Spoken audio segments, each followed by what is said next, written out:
Eh bien, bonsoir à tous, bonsoir à toutes. Merci d'être venus pour ce webinaire très particulier sur la somato-émotionnelle. Et pour ce faire, j'ai mes deux invités qui sont également formateurs pour cette nouvelle formation sur PhysioLearn. Donc, en avant-première, on a Eva Collignon, et je crois que c'est son papa. C'est Tout ça. à fait. Ouais. James, voilà. Donc, vous êtes les deux personnes, les deux intervenants pour ce webinaire. Et ce qui est super, c'est que c'est vous-même qui allez animer cette formation. C'est une formation un peu particulière parce que c'est une formation qui va se faire sur 4 modules. Mais avant de commencer dans les détails, je vais vous laisser la parole, que vous puissiez, qu'on puisse vous découvrir, qu'on puisse savoir qui vous êtes et quelle est votre spécialité. Voilà. Eva, si tu veux bien, je te donne la parole. Oui, bonsoir à tous déjà. Donc moi, je suis Eva Quignon, oui, donc je suis psychologue clinicienne. J'ai une approche intégrative de la psychologie. C'est vraiment justement le fait de prendre en compte la personne dans sa globalité, la prise en compte de toutes les approches pour s'adapter au mieux du coup donc aux besoins, aux problématiques des personnes. Et du coup, le travail avec le corps, le travail conjoint corps-esprit, hein, il a rapidement impacté ma perception de la psychologie. Parce que du coup, donc aussi en collaboration avec mon père, hein, ça a je suis très vite rentrée dans une perspective de synergie, hein, entre corps et esprit, où tout est interdépendant et porteur de sens. Donc actuellement, je suis spécialisée donc en psychocriminologie, je travaille en milieu carcéral et je suis également spécialisée donc dans le psychotraumatisme avec un travail également au sein de la CUMP, donc c'est la cellule d'urgence et de crise donc départementale. C'est les équipes du coup qui interviennent auprès de la population, donc quand il y a des événements potentiellement traumatisants pour les populations. Parfait. Merci, Eva. James, est-ce que tu veux bien dire un petit mot pour qu'on puisse Oui, savoir bien qui sûr. tu es? Je vais également me présenter. Donc, moi, je suis ostéopathe. À la base, j'étais physiothérapeute. J'ai fait ma formation aux États-Unis. Et puis, suite à ma formation de physiothérapeute, j'ai travaillé dans les équipes cyclistes professionnelles. Je suis devenu ostéopathe après, une dizaine d'années après. Donc, ça va faire presque 20 ans que je suis ostéopathe. Et dès le début de mes études, en fait, j'étais attiré par ce côté somato-émotionnel. Aux États-Unis, c'était déjà un petit peu en vogue et ça m'a plus lâché. Donc j'ai fait pas mal de formations, que ce soit en sociologie, dans plein de domaines qui touchaient à la fois au émotionnel, à la psycho. Et c'est pas pour rien que ma fille, je crois, s'est orientée dans ce domaine. Voilà. Donc je te remercie de nous inviter à parler de cette approche somato-émotionnelle qui me passionne et j'espère pouvoir transmettre ça aux participants. Eh bien, merci pour cette présentation, parce que c'est toujours important de savoir qui on a devant soi et de savoir un petit peu la compétence, parce que quand les gens vont venir dans vos formations, ce qu'ils vont vouloir, c'est pouvoir récupérer de l'information, de la compétence et de l'expérience. Parce qu'en fin de compte, tout ce qu'on achète à travers tout ça, c'est les années d'études que vous avez fait, c'est les années de pratique. Et toutes ces années de pratique et d'expérience, vous allez pouvoir nous les offrir sur un plateau d'argent. Et les gens vont pouvoir acquérir tout ça dans un temps record, et bien souvent, c'est ce qu'ils viennent chercher. Et c'est vrai que quand on parle de somato-émotionnel, je trouve que là, avec un kiné ostéopathe couplé avec une psychologue, franchement, on ne peut pas faire mieux. On a essayé. Il nous semble. Non, c'est... En termes d'expérience, j'ai 33 ans d'expérience et pendant ces 33 ans, pratiquement tous les ans, j'ai fait des formations et certaines en allant dans ce sens-là, certaines dans le domaine énergétique, dans la médecine chinoise ou autre, et dans la nutrition. Enfin voilà, j'ai essayé d'amener plusieurs cordes à mon arc. Voilà, et j'essaye de transmettre ça maintenant. Et donc là, on a vraiment un point de vue holistique quelque part là. C'est tout le but. Vraiment. On Ouais. a vraiment essayé de construire du coup une boîte à outils hein, en lien avec nos deux domaines respectifs pour offrir du coup justement tout un tas d'outils dans ce domaine-là et offrir une approche qui est pertinente et passionnante également. Ouais. Et généralement, la notion de boîte à outils, les gens adorent. Parce que ce qu'ils veulent, les gens, c'est faire une formation, arriver le lundi dans leur cabinet et dire, tiens, je vais pouvoir tester. Oui. Tout à fait. Donc nous, il y aura autant de théorie que de pratique. Oui. Voilà, ce ne sera pas une formation à 80% théorique. Il y aura autant de théorie que de pratique. Bon, super. Et pour nos invités, donc là, on a quand même 7 personnes. Je voulais savoir un petit peu, est-ce que vous nous entendez et est-ce que vous nous voyez? Donc, n'hésitez pas à nous faire un petit coucou sur la conversation pour savoir si vous êtes bien avec nous. Est-ce que vous nous voyez? Est-ce que vous nous entendez? Parce que sinon, nous, on va dérouler, on va parler, on va fonctionner. Ah, Virginie, t'es en voiture. Bonjour. Super. Par contre, c'est vrai que d'avoir des sourires, c'est toujours plaisant qu'un écran noir. Vous n'êtes pas d'accord? Tout à fait. Donc, n'hésitez pas à mettre votre vidéo si vous souhaitez. Par contre, coupez bien les micros de façon qu'on ne se fasse pas polluer par les bruits de Pierre ou de Paul. Voilà. Et est-ce que je commence par ma première question? Vous voulez bien? Oui, bien sûr. Alors, la première question est très simple. En quoi consiste l'ostéopathie somato-émotionnelle? Alors, l'ostéopathie somato-émotionnelle, alors on dit ostéopathie, mais ça pourrait être la kiné, ça peut être de la thérapie manuelle. Ça s'adresse à la fois à des kinés, à des ostéos, à des chiropracteurs, à des éthiopathes, à tout thérapeute manuel. Donc ça consiste en fait à traiter la personne dans une plus large globalité, à la fois dans sa dimension physique, énergétique et émotionnelle. Voilà. Donc on va explorer l'individu en essayant de remonter aux causes primaires. Donc on va explorer sa dimension à la fois sociale, familiale, professionnelle, pour voir comment elle a pu développer souvent des douleurs chroniques. Bien souvent, les patients viennent nous voir avec des douleurs chroniques qui traînent depuis des années, des fois 10 ans, des fois 20 ans. Ils ont vu 36 ostéopathes, 36 kinés, et la cause est toujours là. Donc le but de ce travail, c'est de remonter jusqu'à la cause primaire. Alors pour ça, on a plein d'outils. On en parlera un peu plus en détail tout à l'heure. Mais le mieux, peut-être, c'est de vous donner un exemple. J'y pensais aujourd'hui. Il y a un patient qui est venu me voir il y a un mois. C'était un agriculteur. Il était en GAEC avec, c'est-à-dire c'est une société pour les agriculteurs. Il était en GAEC avec son frère et sa femme. Donc, il est venu avec une demande de traitement de vessie, des problèmes de vessie.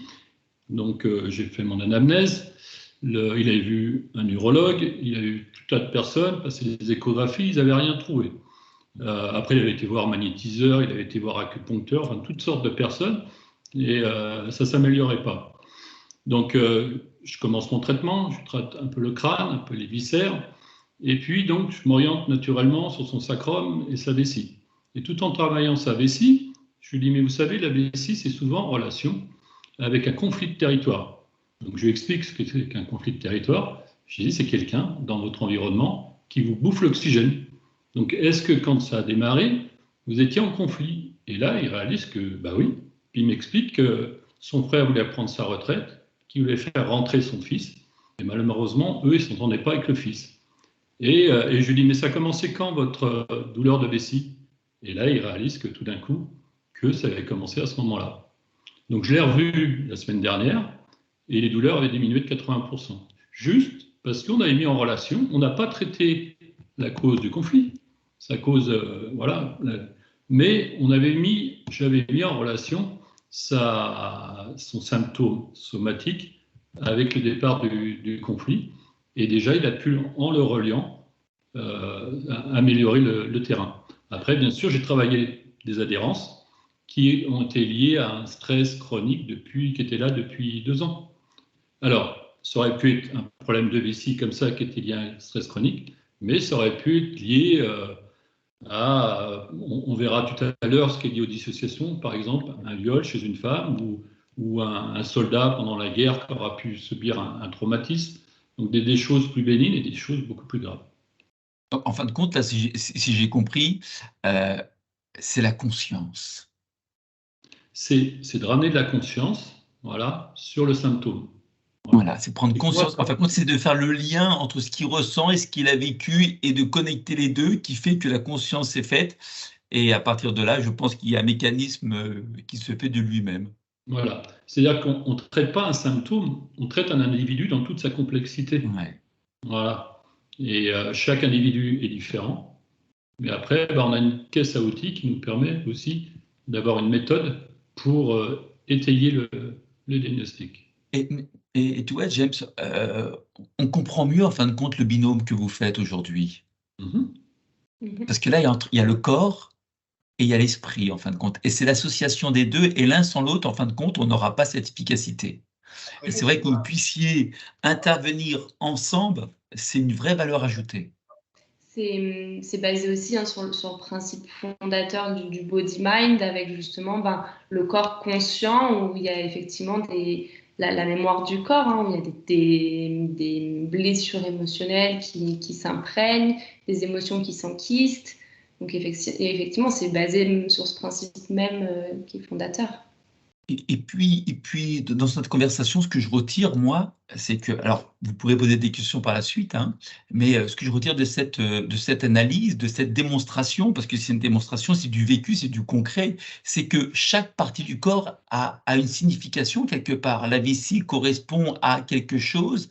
J'imagine que il y a d'autres parties du corps qui sont reliées à des,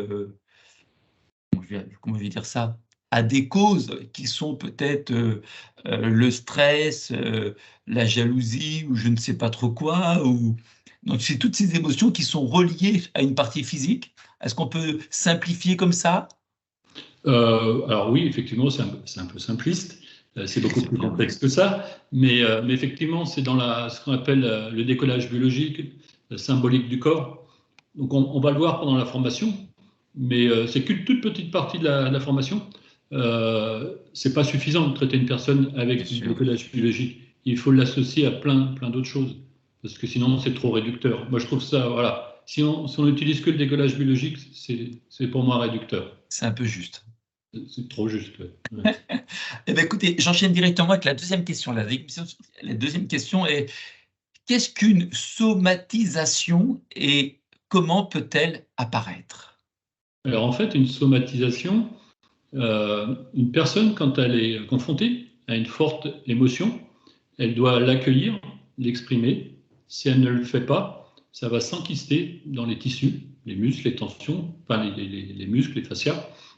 Il va y avoir toute une cascade physiologique qui va faire que les fascias, les muscles, puis après, évidemment, ça bloquera les articulations, ça va se cristalliser et s'enquister.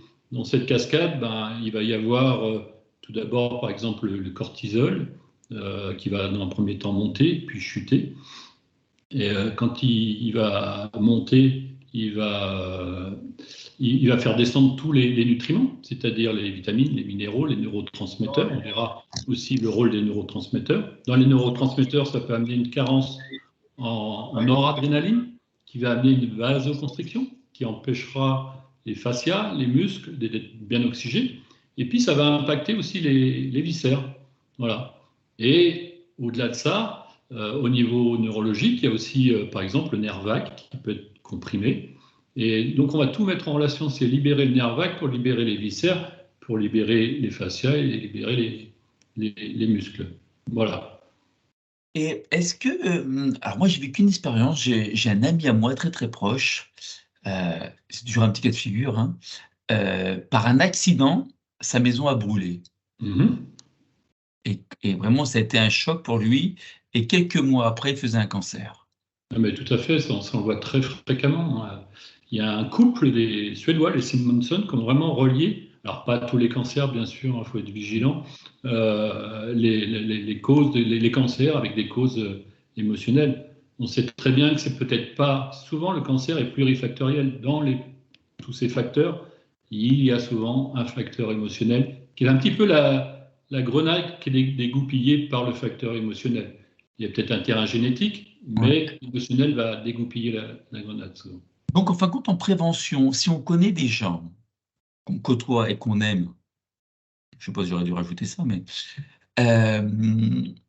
et qui vivent quelque chose, une émotion très forte, je sais pas moi, comme là, une maison qui brûle, un divorce, un enfant qui disparaît, qui part, ou quelque chose de très fort, est-ce qu'on peut pas l'orienter tout de suite vers une personne qui fait de la somato?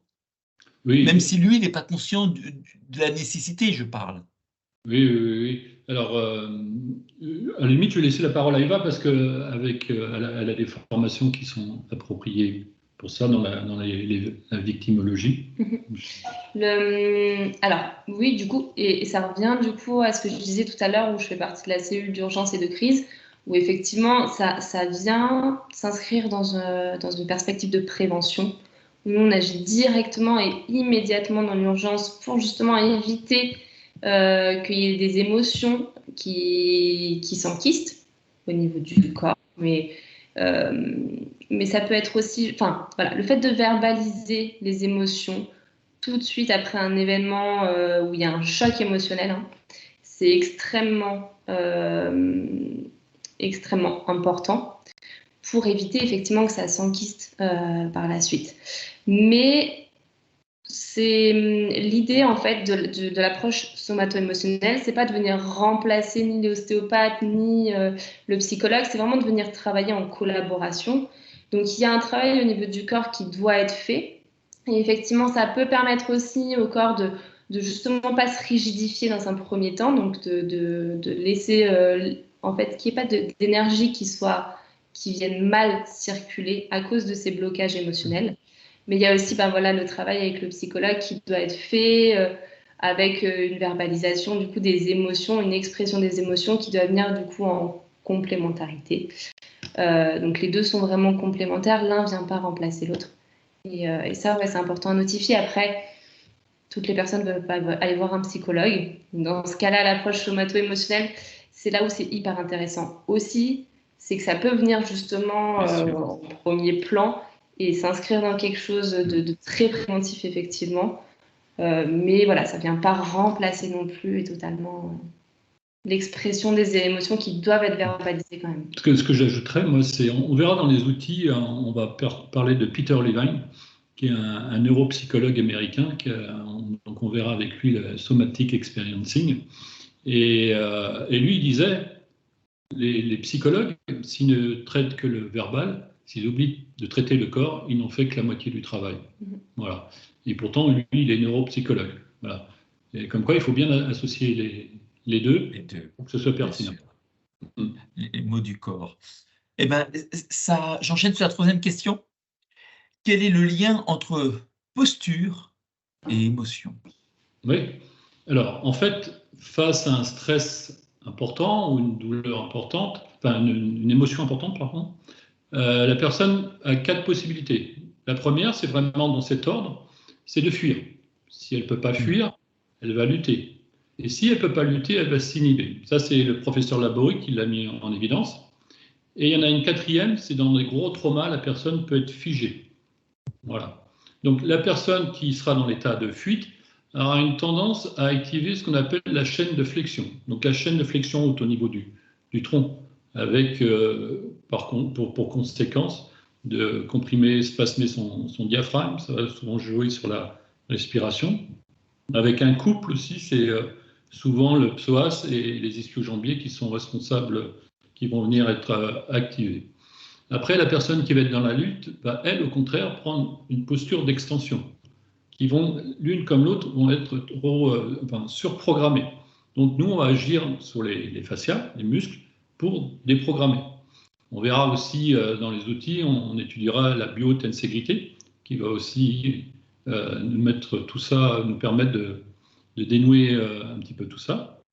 Après, la personne qui est en inhibition d'action, elle est carrément à la fois en chaîne de flexion dans la partie basse, sur les membres inférieurs, mais au niveau du tronc, et puis surtout, elle est dans l'incapacité d'agir. Donc, on peut donner des petits exercices pour les remettre dans l'action à travers de sport, mais des sports tout doux, c'est-à-dire par exemple de la marche. Et puis pour la personne qui est dans le stade de figement, donc là c'est plus complexe, c'est traumatique. souvent, la personne a occulté cette période pour se protéger. Donc là, bah, on va utiliser, ça va être complexe, on verra quels outils on utilise, parce de toute façon, il n'y a pas de recette toute faite. On va étudier des profils, mais en fait, le but, c'est de pas de rentrer des gens dans des cases, parce que tout le monde est différent. Mais après, on a une méthodologie. Voilà, on va s'appuyer sur des tests, enfin sur plein de choses. Par contre, je m'aperçois que c'est quand même passionnant parce que dès qu'on suit cette formation, j'imagine, et qu'on pratique, parce qu'il ne suffit pas de la suivre, il y a le savoir, puis il y a le savoir-faire. Je pense qu'il faut pratiquer un petit peu pour que ça rentre dans les veines, pour que ça rentre dans le corps, dans la matière. Je pense que on change complètement de métier, je pense. Quand je dis qu'on change son mode de métier, je ne veux pas faire peur à tout le monde, mais on a d'autres yeux, on a une autre approche, j'imagine. C'est vraiment mettre une autre paire de lunettes et changer sa perspective, ouais. C'est ça. Ah, c'est passionnant. Je pense que moi, si j'étais ostéo, j'adorerais ça parce que ça donnerait une autre dimension à ce que je fais et un autre regard. Oui, c'est un domaine passionnant parce qu'on est continuellement dans l'apprentissage. Ouais. Et souvent, on apprend des gens, en fait. C'est les gens qui nous permettent à chaque fois d'aller plus loin, de comprendre des choses et qu'on pourra apporter aux autres patients. Et c'est ça où notre métier, je trouve, est passionnant. Parce qu'on a un métier qui peut vite être routinier, en fait. On peut vite, des lombalgies, on en voit plein, des problèmes d'épaule, on en voit plein. Au bout du moment, ça peut vite. Mais quand on va mener notre enquête, ben, c'est beaucoup plus passionnant, quoi. C'est à chaque fois, on cherche le coupable et c'est remonter à cette cause primaire qui est passionnante. Et parce qu'en fin de compte, le mal de dos n'est plus un mal de dos, hein. Non, non, non. Si je prends par exemple les lombaires, il y a beaucoup de lombalgie. Souvent, c'est chronique. Et souvent, c'est plurifactoriel. C'est-à-dire qu'il y a une personne qui va vivre une période un peu critique, qui pourra avoir un vide existentiel ou affectif. Et souvent, ces personnes-là vont se jeter sur la nourriture, sur du sucré, sur du salé. Du coup, ça va dérégler un petit peu au niveau viscéral. Les viscères, via le mésentère, vont entraîner des problèmes lombaires. Donc, si on veut remonter la cause, si on veut que les douleurs chroniques disparaissent, il faut aller vers le problème ou affectif ou existentiel, vers cette cause primaire. On mange ses émotions. La quatrième question, en quoi le fait d'appréhender le fonctionnement psychique d'une personne peut nous aider à mieux intervenir au niveau corporel? Alors, du coup, on le sait bien aujourd'hui, c'est le thème du jour, hein, c'est que le corps, c'est pas que physique et fonctionnel, hein, c'est aussi un lieu d'affect, de représentation, d'émotion. C'est aussi un outil de relation, hein. Donc, dans cette approche qui reconnaît l'interconnexion entre le corps et l'esprit, hein, dans laquelle, du coup, notre fonctionnement structurel, il est directement impacté par nos émotions et vice-versa, hein. Il faut vraiment prendre en compte que voilà, le corps nous parle. C'est souvent le médiateur entre la conscience, l'inconscient, hein. Un symptôme, il n'est jamais là par hasard. Il faut être capable de l'écouter pour aussi qu'il se régule derrière. Donc, il faut être capable de décoder la somatisation. Et pour cela, il faut la prendre en compte dans son intégralité, dans son contexte. Donc, l'objectif, ça va vraiment être de prendre en compte l'ensemble des facteurs, hein, donc physique, énergétique, psycho-émotionnel, pour offrir du coup une approche plus globale et du coup une approche plus personnalisée pour permettre de soigner des douleurs chroniques ayant du coup une potentielle cause psychologique, hein. Donc on l'a dit tout à l'heure, on vient rechercher avant tout la cause primaire. Donc les traumatismes émotionnels, tout ce qui est stress chronique, hein, ça peut vraiment se manifester physiquement. Ça peut être la cause lésionnelle des tissus, hein, provoquée par la suite des blocages. Comme je disais tout à l'heure, ça peut provoquer vraiment un blocage aussi au niveau de la libre circulation neurophysiologique qui permet donc aux tissus de se relâcher. Donc, il faut être capable de soulager les tensions physiques et en soulageant les tensions physiques, ça va directement venir apaiser le psychisme. Donc les deux, ils fonctionnent vraiment en interconnexion. Le truc, c'est que les facteurs émotionnels et psychologiques, c'est extrêmement large, hein, d'où la nécessité d'apprendre vraiment à les cibler parce que tous les thérapeutes manuels le champ de la psychologie, c'est hyper intéressant, mais c'est aussi hyper dense, hyper complexe. Donc l'idée de cette approche, hein, c'est aussi voilà, donner et de la formation, donc de donner des outils pour cibler ces aspects-là qui peuvent contribuer du coup à des problèmes corporels. Donc on va notamment vous apprendre donc, à identifier grâce à une écoute ciblée le niveau de stress, son degré également, les blessures émotionnelles, les schémas comportementaux, l'émotion ou le sentiment qui est enquisté dans le corps, donc souvent dans les fascias. Et on va apprendre par la suite donc, à libérer les tensions et les blocages grâce à des techniques donc, de libération profonde pour rétablir du coup l'équilibre entre corps et esprit. Donc ça vise vraiment à offrir une complémentarité, une approche complémentaire pour permettre d'être plus pertinent dans le diagnostic, mais aussi dans le traitement, et du coup s'adapter vraiment aux patients et aux problématiques et aux besoins. Bien. Et enfin, quand en t'écoutant, j'ai deux petites choses qui m'ont venu à l'esprit. Oui. Et je me dis que aujourd'hui, tu as commencé la phrase en disant que les gens doivent pouvoir écouter leur corps. Et c'est vrai que de pouvoir écouter son corps, en fin de compte, ça passe à mes yeux pour deux choses. Arriver à faire le silence, arriver à faire le silence intérieur, parce qu'on est toujours en train de se parler. Oui. La petite différence avec les fous, c'est que nous, on le fait en silence, on le fait à l'intérieur. Et puis, la deuxième chose qu'il faut réguler, c'est les pensées. Et c'est vrai que entre les pensées, les gens qui commencent à se mettre au lit, à se coucher à 22 heures et qui s'endorment en minuit, entre les deux, il y a 2 heures. Et là, c'est les montagnes russes. Et entre ces pensées, ce dialogue intérieur, ça fait quand même du bruit tout ça. Et d'arriver à entendre les mots du corps à travers tout ça, il y a un vrai travail personnel, et je pense que c'est là où les outils que vous allez proposer vont être importants et intéressants, parce que sinon, ça fait beaucoup de bruit de partout, dans la tête, et je pense qu'on a du mal à écouter ce qui se passe à l'intérieur. Et peut-être que le souci des gens, c'est peut-être ça en fin de compte, c'est qu'il y a beaucoup de bruit dans la tête, il y a beaucoup de dialogue interne, et les messages qui passent ne sont pas attendus parce que c'est un peu bruyant un peu partout là-haut. Qu'est-ce que tu en penses? Et à l'inverse, les symptômes physiques, on le verra aussi plus en détail dans la 5e question, mais les symptômes physiques peuvent justement créer des distractions pour ne pas prendre conscience justement de ce qui pose vraiment problème au niveau psychologique.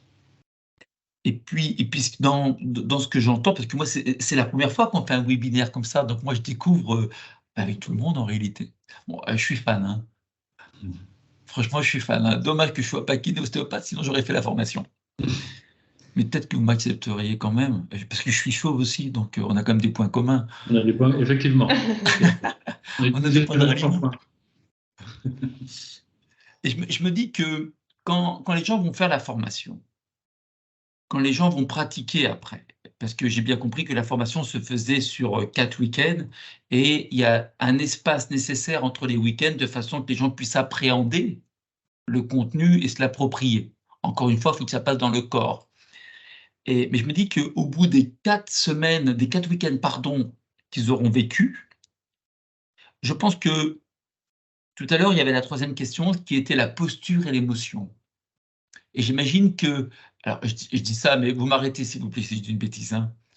C'est-à-dire que quand encore une personne va se présenter à nous, par rapport à sa posture, par rapport à ce qu'elle va avoir comme marque, comme message, parce que même si on ne parle pas, on envoie des messages forts, hein, par la posture, par le regard, par la couleur de la peau, par plein de choses, en fin de compte, la respiration, sur plein de choses. Peut-être que déjà, on peut déjà décoder certaines choses. Et est-ce que vous, aujourd'hui, en tant que professionnel, formateur, est-ce que vous avez cette capacité déjà de, quand les gens arrivent dans votre cabinet, d'arriver déjà à faire même sans, quand ils arrivent, ils se positionnent, ils n'ont pas ouvert la bouche, on les a déjà scannés. Je me trompe ou... C'est ça, en fait. Moi, quand je cherchais le patient dans la salle d'attente, il va faire que quelques pas. et déjà je scanne, et déjà je récolte des informations. Alors ça reste des a priori, mais ça a tendance à me renseigner. Et puis après, il y a le contact direct à travers la peau. Si la peau, elle dégage de la chaleur, la couleur, le ton de la voix, le regard, on va récolter plein d'indices comme ça. En fait, on va mener une enquête et il faut à chaque fois récolter des indices qu'on met dans une petite boîte. Et puis tout d'un coup, tout ça, ça va s'assembler et s'agglomérer au fur et à mesure des séances. Alors pour certaines personnes, il faut 2-3 séances, puis des fois, il en faut beaucoup plus. Mais ça peut être très rapide, comme ça peut être très lent. Mais dès qu'ils franchissent la porte du cabinet, qu'ils sortent de la salle d'attente, on a récolté déjà des infos. Mais il faut se méfier un peu de ne pas être réducteur, juste prendre ça et voir ce qu'on peut en faire après. On prend, il y a vraiment une grosse partie sur l'information des répercussions du stress et des émotions sur le corps, justement. Et au niveau du stress, ça c'est extrêmement visible chez les personnes. Leur état de tension, il est quand même assez flagrant, hein, généralement. Donc, en compte, j'ai l'impression que quelque part, ils vont être magiciens après, les gens, après une formation comme ça. Parce qu'on apprend avant tout à observer. Alors, moi, ce que j'aimerais dire, c'est que non seulement ils vont apprendre, mais ils vont déjà l'apprendre sur eux-mêmes. C'est que souvent, les gens ressortent les thérapeutes ressortent transformés de cette formation. Et, Ah oui, mais parce qu'ils font des jeux de rôle, donc ils commencent à se laver à l'intérieur. ah, mais tout à fait. Ils vont être aussi eux-mêmes un peu bousculés et remettre des choses en cause et pour devenir de meilleurs thérapeutes et augmenter aussi leur dimension. Bon, ça peut paraître un peu ésotérique, mais leur dimension aussi énergétique. Voilà. Bien sûr. Bon, là, on l'a pas abordé, mais donc on peut l'aborder la dimension énergétique sur un plan scientifique et puis avec aussi un peu d'ésotérisme. Voilà. On Allez, essaye je passe vite fait à ma cinquième question, et c'est la dernière, et après on vous donnera la parole. Donc, la cinquième question, c'est comment définir une dissociation? Alors, la vraie question par laquelle il y a le plus d'informations à faire ressortir, c'est globalement pour quelles raisons est-ce qu'on observe l'apparition de somatisation dans des dissociations. Donc les somatisations, on les a définies tout à l'heure, hein, c'est vraiment, voilà, c'est lié au stress, à l'anxiété, à la dépression, c'est tous ces symptômes physiques, mais qui ont une cause psychologique. Pour autant, ça veut pas, donc il n'y a rien sur le plan somatique, mais pour autant, ça ne veut pas dire que c'est pas réel, hein, c'est des symptômes qui sont réels pour les personnes, la douleur est réelle, donc c'est réellement à prendre en compte. Et la dissociation, pour mieux comprendre par la suite la question, déjà je vais la définir, c'est un processus psychologique, donc, en cas d'événements extrêmement difficiles, donc stress chronique, traumatisme, c'est un processus psychologique où il y a des éléments normalement connectés de l'expérience consciente qui se séparent, qui se dissocient.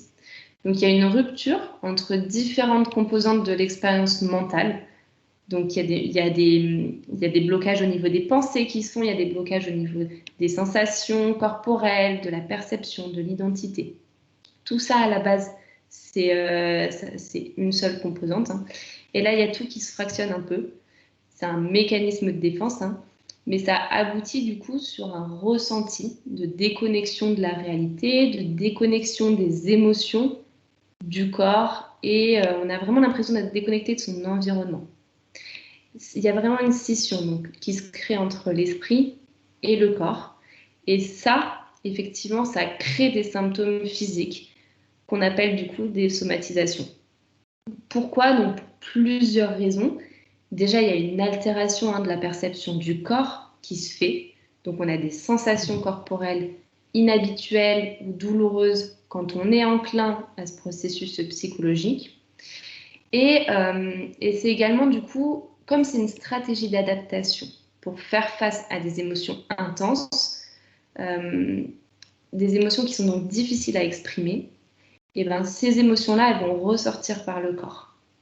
Donc ça peut être un moyen indirect pour la personne d'exprimer du coup une détresse émotionnelle par le biais de ces symptômes physiques. Il y a aussi du coup un dérèglement qui se fait au niveau du système nerveux autonome, donc qui gère toutes nos fonctions involontaires, donc par exemple la pression artérielle, le rythme cardiaque, la digestion, les réponses au stress.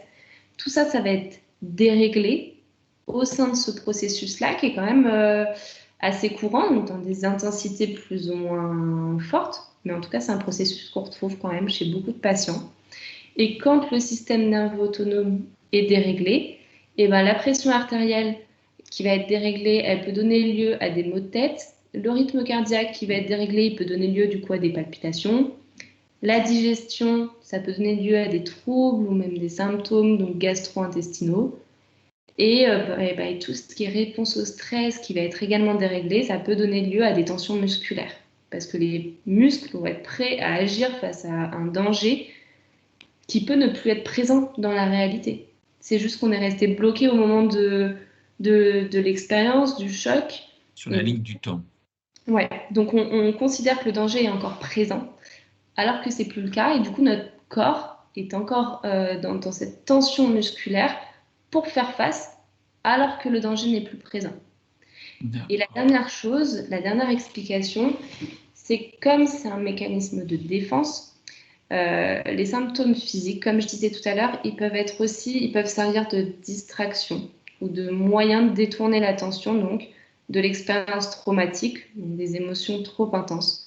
Donc c'est là où ça va être hyper important du coup de rentrer dans cette approche, c'est qu'on va permettre au patient de se réapproprier les zones de son corps, à se réapproprier donc cet équilibre, enfin ressouder en fait l'équilibre corps-esprit.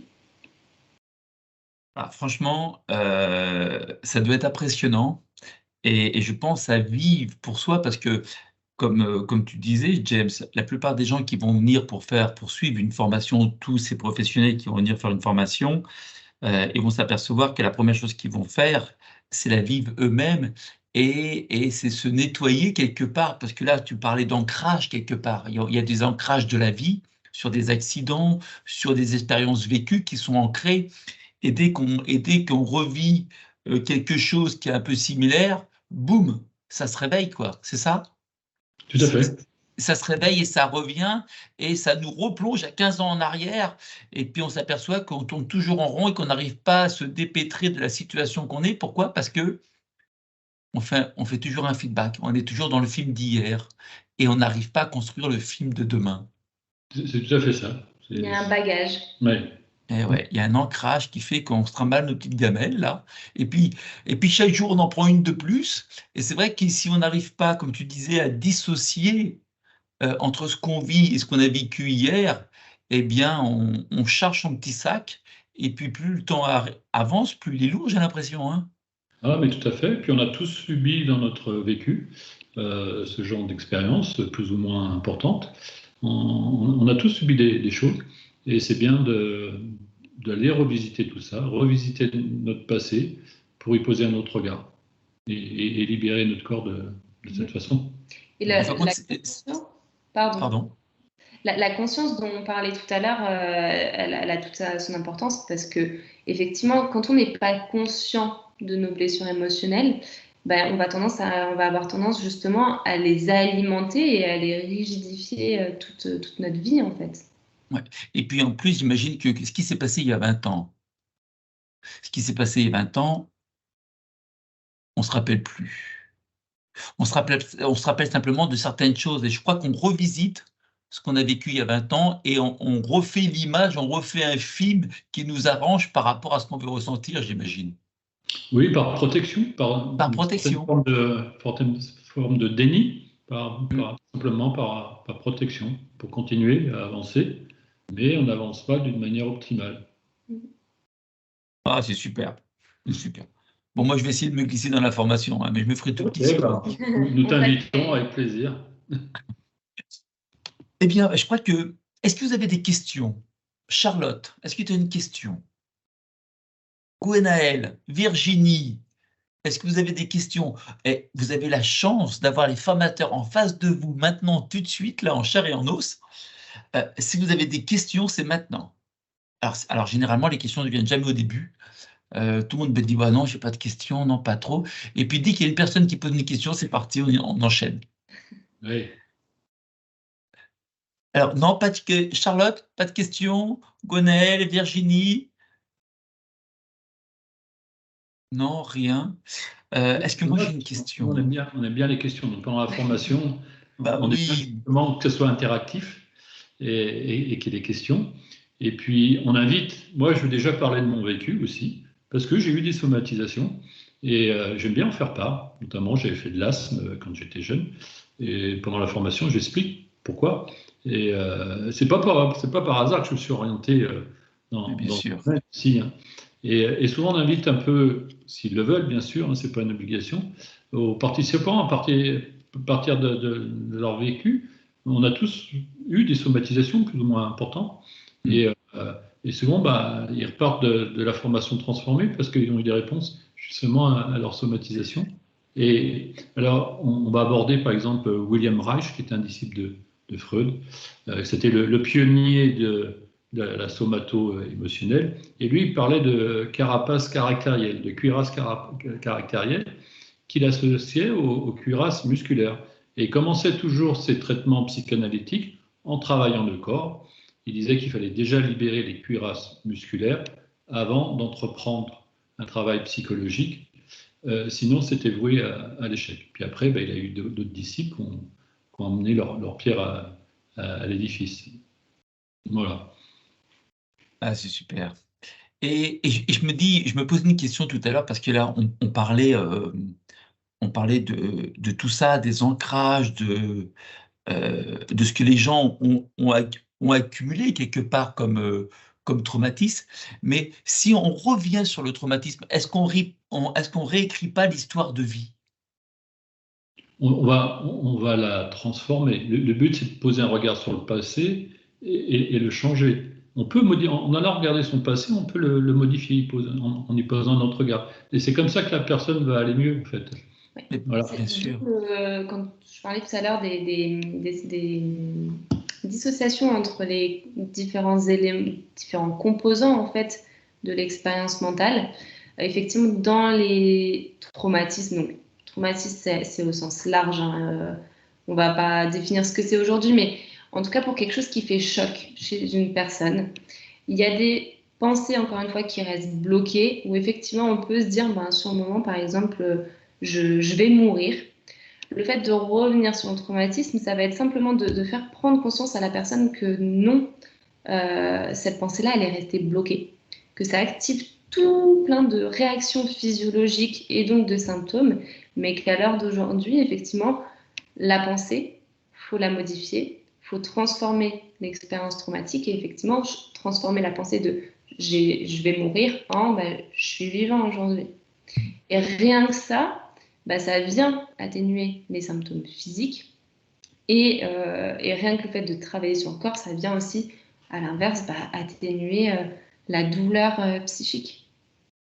Bah, et ça m'a fait penser à quelque chose. Alors, c'est une petite confidence, hein, on est entre nous, hein. Je suis au Mexique. Je suis en vacances avec ma femme. Et là, on nous propose de descendre dans des cénotes. Je ne sais pas si vous savez ce que c'est. En fin de compte, c'est des rivières souterraines. Okay. Et donc, on est à, je sais pas, à 15 mètres. On est à 15 mètres, on est là sur la terre, et puis il y a une espèce de gros trou. Et là, il y a 15 mètres de descente, avec une petite corde et tout. Et on va aller dans l'eau, dans la rivière qui est souterraine, ce qu'on appelle les cénotes.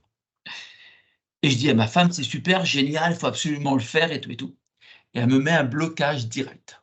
Non, mais ça va pas, je vais avoir froid, ta, ta, ta. Et puis elle argumente, attention à la conversation. Donc elle argumente, c'est pas possible, je vais avoir froid, ta, ta, ta. Et puis il y a un moment où je dis, allez, c'est bon, ça va.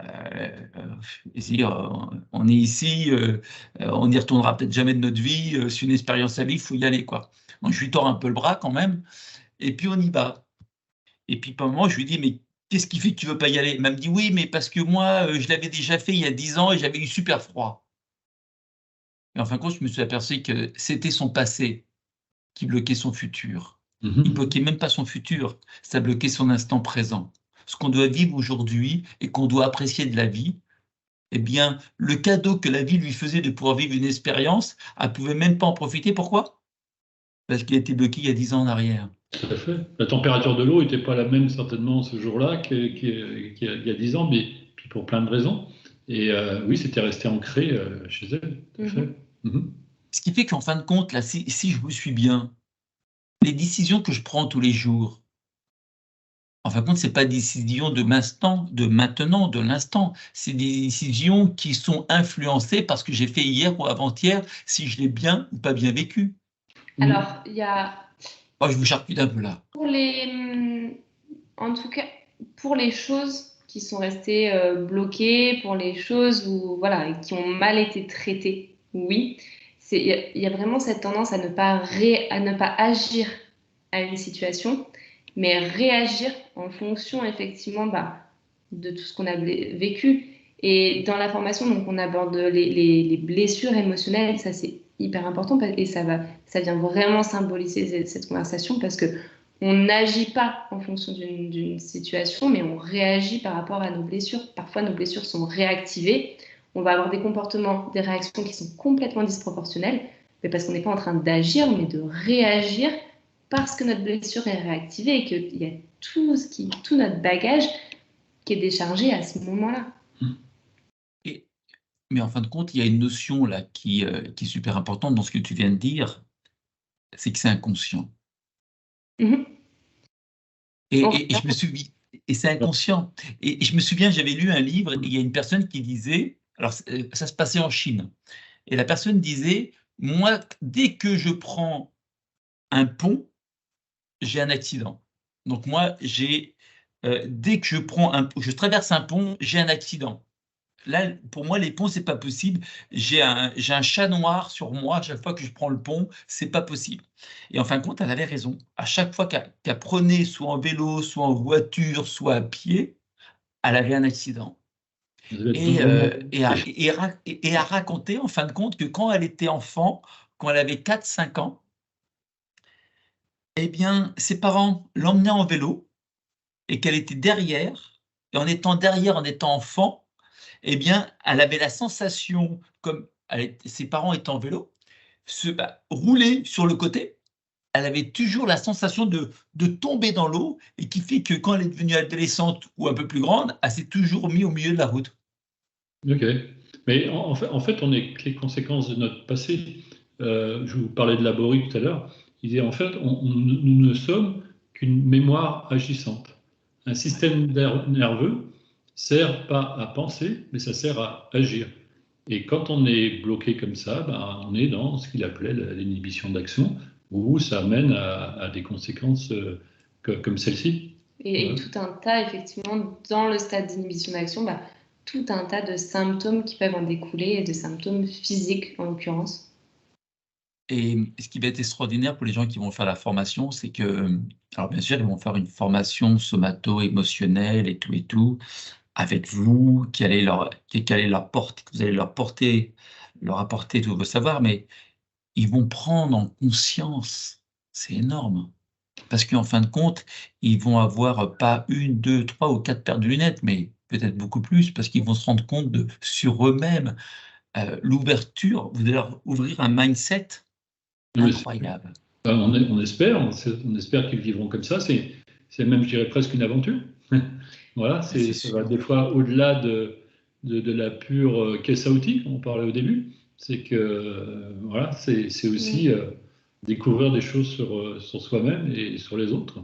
Alors parfois, c'est déstabilisant, hein. C'est des formations qui peuvent être quand même. Alors déjà, c'est épuisant parce que bon, c'est riche en contenu, mais aussi parce que on intègre des choses sur soi, donc ça peut être déstabilisant et confrontant. Et ça, oui, il faut aussi le prendre en compte, mais c'est d'autant plus formateur. Mais bien sûr. Virginie, tu voulais dire un petit mot, tu voulais peut-être poser une question. Exact. Je suis désolée, j'ai pas accès à la conversation écrite, donc je prends la parole. Bien sûr. Vous pardonnerez. Ayant fait le séminaire l'année passée avec Roger Fiametti, je voulais savoir peut-être plus en détail le contenu de votre formation. Il allait nous être décrit sur ce qui allait être présenté dans chaque week-end de module et moi me permettre de choisir effectivement éventuellement ce qui aller complémenter ce que je sais déjà? Alors, oui, ça va être complémentaire, parce qu'en fait, je pense que tout ce que vous allez voir avec nous, pour peut-être 90%, vous ne l'avez pas vu avec Fiametti. En fait, moi, j'ai bouquiné les livres de Fiametti. Ça n'engage que moi, hein, ce que je veux dire. Et je trouvais que c'était assez réducteur, quoi. On a essayé d'aller beaucoup plus loin. C'est-à-dire que moi, j'ai trouvé réducteur qu'on dise que telle vertèbre est reliée à telle peur. Il y a, comme j'expliquais au début, du décodage biologique. Mais moi, avec l'expérience, par exemple, en médecine chinoise, on va relier la colère au foie. Mais par expérience, la colère, elle peut très bien se situer dans le rein, qui est normalement relié à la peur. Donc, je pense qu'il faut, comme je disais au début, on traite une personne dans sa complexité, chaque personne est différente. Donc, on ne peut pas dire telle vertèbre est reliée à telle peur pour toutes les personnes. C'est pour moi impossible. Je suis un peu caricatural. Il a eu le mérite d'amener quelque chose. Toutes les personnes amènent des choses. Il y avait des choses intéressantes dans son bouquin. Mais moi, tout au long de mes 3 ans d'expérience, j'ai essayé d'aller beaucoup plus loin. Donc, dans les outils qu'on va vous amener, par exemple, au niveau du travail sur les fascias, on ira travailler les fascias profonds avec le rolfing. Il y aura par exemple le TRE, c'est le Tension Release Exercise. On va vous amener des outils de somato-experiencing. On va travailler sur les anneaux de Reich, sur les schémas comportementaux de Jung, donc aussi sur le symbolisme du corps. On parlera également de Gerda Boyessens, qui, elle, dans le courant un peu psychocorporel de Reich, des années après, une cinquantaine d'années après, elle s'est intéressée aux viscères. Voilà, l'impaction des émotions sur les viscères. Et on va tout mettre en relation. Et après, c'est à chacun de récolter des indices et de relier ça au vécu du patient, qui sera différent de toute personne. Mais voilà, vous aurez une large caisse à outils. C'est pour ça qu'on diffuse la formation sur 4 week-ends et pas sur 2 jours. C'est impossible pour faire ce type de travail de réduire à 2 jours. Et même 4 week-ends, c'est déjà restreint. Très très dense. Enfin, le contenu est assez dense, où on a eu du mal déjà à le faire rentrer dans 4 week-ends. Ouais. Alors moi, en fin de compte, j'étais la personne qui vous a contacté pour pouvoir mettre en place cette formation. Et c'est vrai que de suite, vous m'avez cadré directement en me disant, Didier, on ne peut pas faire moins que 4 week-ends. Et Didier, il faut un espace-temps entre les week-ends pour donner la possibilité aux gens d'assimiler, de se l'approprier et de le vivre. Parce que sinon, on remplit juste un agenda en fin de compte. On remplit un agenda de dates, et puis bah voilà, j'ai fait mes 4 week-ends, je suis content, et puis c'est fini, et puis on n'a rien extrait quelque part, et on n'a rien profité de tout ça. Le but du jeu, c'est c'est de changer des vies, et peut-être à commencer par la vôtre, avec cette approche, parce que quand encore je vois tout ce que vous allez aborder, en termes de perception de vous-même, du regard que vous allez apporter sur vous, qui va vous permettre de pouvoir analyser également ces outils, ces méthodes d'observation que vous allez pouvoir projeter sur les autres après, je pense que ça va être incroyable. Moi, franchement, je vais dire vous saluer. Parce que je trouve que si on veut être bien dans sa vie, si on veut être en apaisement intérieur, en sérénité, il arrive un moment, il faut aller creuser au fond du seau, quoi. Hein. Non, mais c'est tout à fait ça, quoi. Bon, c'est un travail sans fin. C'est vrai qu'on est un peu comme un oignon. On épluche, on enlève une plure, puis une autre, puis une autre. C'est un travail sans fin. Mais on gagne tellement en liberté, en autonomie, on se sent quand même plus léger, quoi. J'ai 58 ans, je continue à travailler sur moi-même, mais j'ai le sentiment de me sentir de plus en plus autonome. Et puis là, en plus, il y a vraiment la psychologie qui est rajoutée aussi voilà, à cette formation, avec vraiment l'approche de la psychologie, du coup, mais adaptée aux thérapies manuelles, qui vient vraiment prendre tout son sens dans l'approche holistique qu'on vous donne. Ah, c'est super, c'est fabuleux. Alors, on est déjà ensemble depuis 1 heure. On avait dit qu'on faisait 40 minutes. Je pense qu'on va arrêter là. J'espère que pour les gens qui nous ont accompagnés, qu'on a répondu à des questions, qu'on a su vous apporter suffisamment d'informations pour vous convaincre de venir nous rencontrer, du moins les rencontrer. Eva, James, de pouvoir vous enrichir un petit peu de tout leur savoir, de toutes leurs connaissances. Je trouve qu'ils sont passionnants. Vous avez tellement de choses à donner pour nous rendre meilleurs à l'intérieur. Et si chacun peut en extraire une partie et faire ça, ça serait extraordinaire. Ça serait extraordinaire. En tout cas, moi, c'est ce que je vous souhaite. En tout cas, je vous souhaite de le faire pour vous et je vous souhaite également de le faire pour les autres, les gens qui vont venir dans votre cabinet et que vous allez pouvoir rendre ce qu'on vous a donné. Voilà. Et juste pour finir, je vous laisse le petit mot de la fin et puis je vous saluerai. Je te laisse non, mais tous déjà, les deux. merci à vous d'avoir pris du temps. Pris du temps. C'est le soir, c'est après le travail, on est tous fatigués, on a tous envie de se poser, mais effectivement, c'est une approche qui est tellement intéressante que ça mérite de prendre ce temps, d'y accorder aussi de l'énergie, parce qu'effectivement, les résultats, ils sont hyper intéressants et encore une fois, c'est une approche qui est passionnante. Ouais. Donc, merci à vous de nous avoir écoutés et d'avoir pris ce temps. Merci. Merci beaucoup. Oui, ce serait avec grand plaisir qu'on partagera toutes ces connaissances. Pour moi, c'est vraiment un plaisir de partager tout ça. Et puis, j'espère qu'on aura la chance de vous accueillir sur Paris. Donc, nous, on vient spécialement de la Haute-Savoie pour faire, on fera une longue route pour vous accueillir et partager tout ça. Et moi, je dis tout le temps que dans la vie, il y a toujours des cadeaux. Et suivant les yeux ou les lunettes qu'on met, on les voit pas passer. C'est vrai. Et bien, je trouve que ce soir, il y a un cadeau qui passe. Est-ce qu'ils sauront le saisir? Je ne sais pas, on verra bien. En tout cas, merci à vous, merci d'être venu, merci d'avoir participé. Et puis, merci pour ce cadeau que vous nous avez fait également. À très bientôt. Au revoir. Merci, au revoir.